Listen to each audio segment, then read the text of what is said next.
What is the harm reduction approach?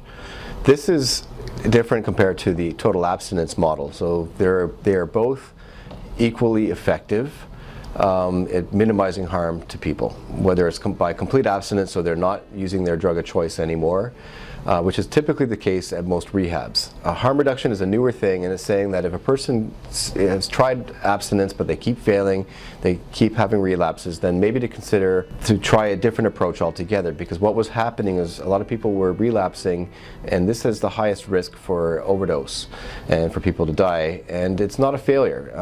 The 12-step programs as well, they don't punish people for having a relapse. In fact, they welcome them to come back into the program and to admit that they've had a slip. But some people don't like the 12-step approach. They feel that it is punitive or punishing because they need to go up in front of everybody and to explain. They don't have to make any explanation, but just to pick up a new white tag or white coin.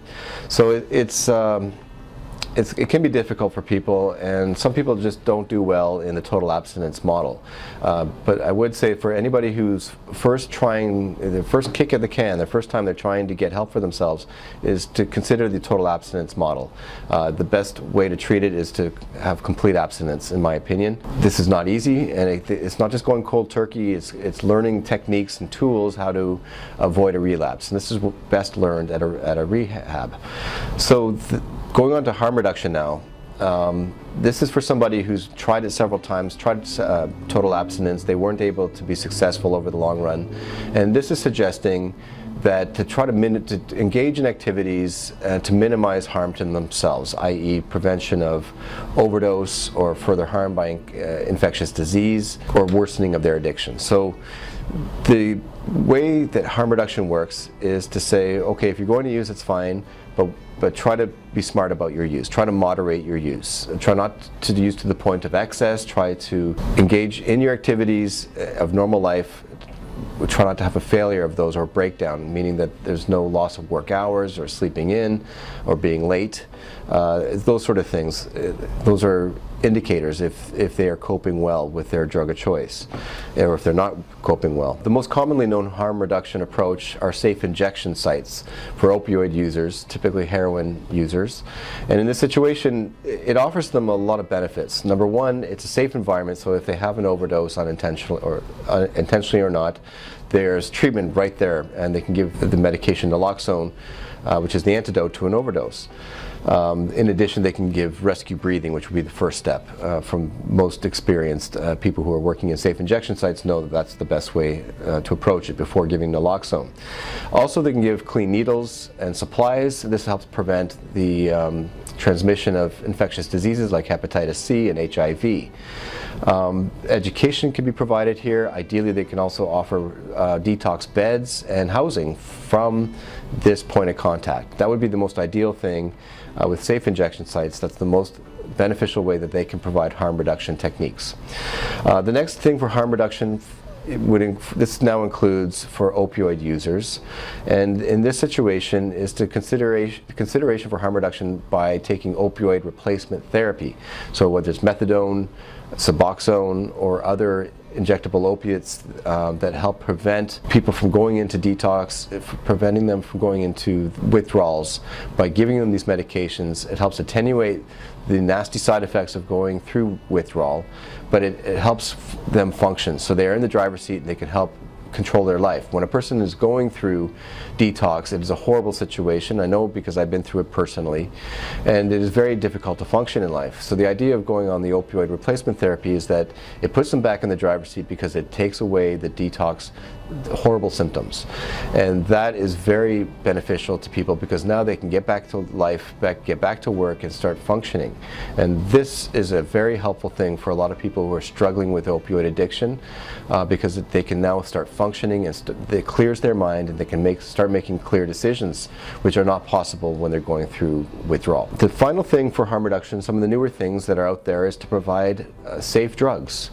I personally do not see any issue with providing medical grade heroin to drug users. This is not going to convert people into drug users, into IV drug users, because that just doesn't happen. People don't graduate into IV drug use because a clean drug is available. People are in this because they've already graduated to that drug use because they were opioid users by snorting, inhaling, digesting pills, or melting them down, and to the point where they started injecting. It's a stepwise approach to get to the point of IV drug use. And so by providing clean quality medical grade heroin, which is otherwise known as diacetylmorphine, it reduces the chances of having an overdose. It's as simple as that, because most heroin that's taken from the street is contaminated with fentanyl, and they don't know how much is in it, and this is how so many people are unintentionally dying from opioid overdose. There's a huge section of people out there in the drug using community that are IV drug users who are taking contaminated heroin. The same argument could be said for the rest of the drug using community out there who are crushing down tablets, snorting it, thinking that it's OxyContin, but really it contains fentanyl. It's unavoidable that this is now happening. Most opioids on the street nowadays are contaminated with fentanyl. So why not give consideration to providing clean drugs, medical grade? And this seems totally crazy to some people, like why would we provide medical grade drugs to people? But the point is that this is an opioid epidemic. This is a crisis that's going on because people are taking drugs that are tainted with fentanyl. That's the most common way. And so to prevent these unintentional overdoses is to give them clean drugs. I think the war on drugs is useless. It's futile. No matter what we do, no matter how much policing is done and measures are taken and how much money is put into policing this, that there's no possible way of preventing drugs from entering into the United States and Canada. This is the problem with fentanyl. It is a small amount goes a long way, and a small amount can be mailed in a letter to people who are importing it, and it seems to me next to impossible. So it makes sense to take it to the next step and to provide medical grade drugs for consumption. This is not just like in a vending machine. This is actually a medical professional who's taking a proper assessment and can make the best decision for that patient in conjunction with this patient. So that, to me, that would be the best approach. So harm reduction is a very big, hot topic. There's many facets to it. To summarize it, it is compared to total abstinence model. This is generally for people who've tried and failed at total abstinence, and it can include safe injection sites, moderating their intake of drug use, opioid replacement therapy for opioid users like heroin users, and providing safe drugs for consumption like medical grade heroin and others. If you have any questions or comments, please leave it in the comment box below. Thank you. If you or a loved one are looking for help with substance abuse, call our 24/7 helpline at 1-800-615-1067. A caring addiction advisor is awaiting your call.